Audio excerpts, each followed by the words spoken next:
Hi, I'm Dan Brett, the CSO and a founder of CounterCraft.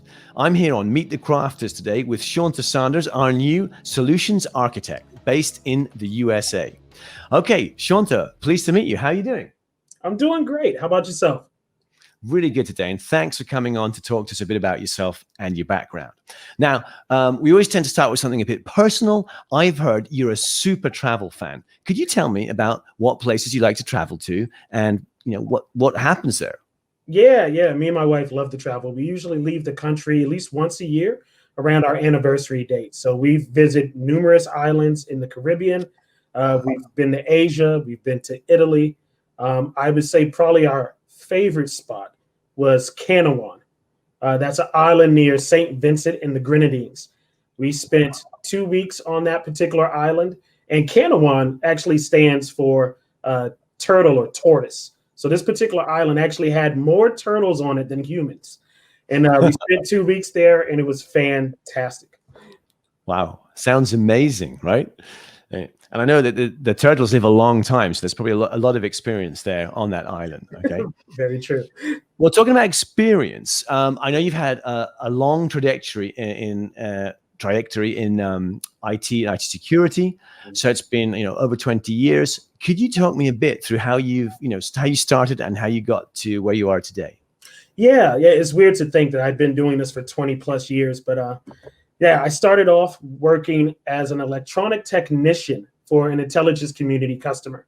I would get down to component level troubleshooting on a circuit board. So what was interesting was this equipment was so old, but yet in production, that the company that made the equipment no longer existed. But we had schematics, we had a boatload of parts, and that's what I would do all day long in a skiff. I would use my tools, find bad components, desolder them, resolder the new component in, put it into the production system and see if it worked. From there, I gravitated over to supporting one of the largest ISPs in the world. And then I gravitated towards my first love, data storage technology, and then eventually into cybersecurity. And I can tell you, I am madly in love with cybersecurity. I'm infatuated with it. I wake up every morning around 4 or 5 a.m. and I do nothing but lay in bed and read different cybersecurity articles about recent breaches, vulnerabilities, advancements around cybersecurity. So, yep, that's basically my career in a nutshell. I have no regrets. It sounds fantastic. I mean, and that interest and that passion, I think it shines out. That's why it's been really great to get to know you and have you come onto the team. And all that reading and that kind of depth you've got there, it brings me on to my next question, which is about defense in depth. Okay. So, I think this is something you're passionate about. Can you talk to me a bit about that, Shunta? Yeah, I'm very passionate about that. I think it's a great way to essentially shore up your security posture. Defense in depth, the layered approach, whatever you want to call it. What you typically find in organizations today is companies have a tremendous amount of cybersecurity tools. That's why the industry is billions, if not $1 trillion industry.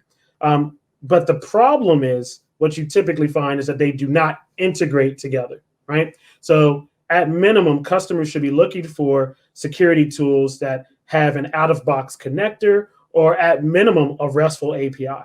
But then they want to make sure that they actually take the time to perform those integrations with the other tools they have in place so that they can have a comprehensive picture of their environment. What I typically find is they're either not connected or they're implemented incorrectly. And then you have other problems, right? Within organizations, you find that teams are segregated or stovepiped or firewalled off from each other. So this one team may have access to XYZ tool. This other team may have access to another set of tools, so on and so forth. But rarely do they actually talk to each other, collaborate. It's even funny because sometimes you'll find that multiple teams within the company will have the same tool sets, but again, they're not integrated and they're not collaborating. And then lastly, another reason why sometimes defense in depth or the layered approach doesn't work is because just lack of training. A lot of organizations sadly don't necessarily allocate budget for training their people on how to use these tools properly. So Yes, short answer is, even though it's not a short answer, but short answer is defensive depth. It works great when implemented properly. So No, no, absolutely. And I totally go with you on that last comment about training. I think it's the best bang for buck you can get, you know. And here we are, we're a vendor of a product company, but definitely, you know, if you want to get good, better results with your current team, mhm, invest in people and training. It's a super important point. So really good to talk to that. Thanks, Shunta. no So, problem. like, kind of to wrap it, I want to sort of dive back to the beginning again. You know, growing up, you were a military brat, right? Has this like background with your family in the military influenced your career choice in any way at all? Yeah, my father did 25 years in the Air Force. He was a lifer, as they say. He Right. was an intelligence officer. And so we traveled all over the world, Middle East, Mhm. Europe, Asia. Fun fact, I was almost born in Turkey, but we actually made it back to Washington, D.C. just in time. So I would say subconsciously, yeah, it has affected my career.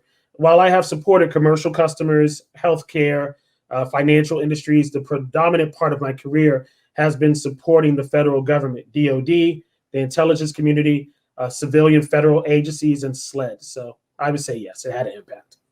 That's terrific to hear. And we obviously we do a lot of work in enterprise, but we also work with governments around the globe as well. So it's terrific to have that kind of experience on the team. So thanks, Shonda. Well, listen, I think we're going to wrap this now. Thank you so much for your time today and sharing a little bit about your life and who you are with us. It's great to have you on the team. It's fantastic to know we're going to be working together. All I'm going to do now is talk out to the people who are watching. Thank you for coming with us on this little journey. Don't forget to hit like and subscribe. Who knows, you might meet more members of the CounterCraft team in future videos. Thank you very much.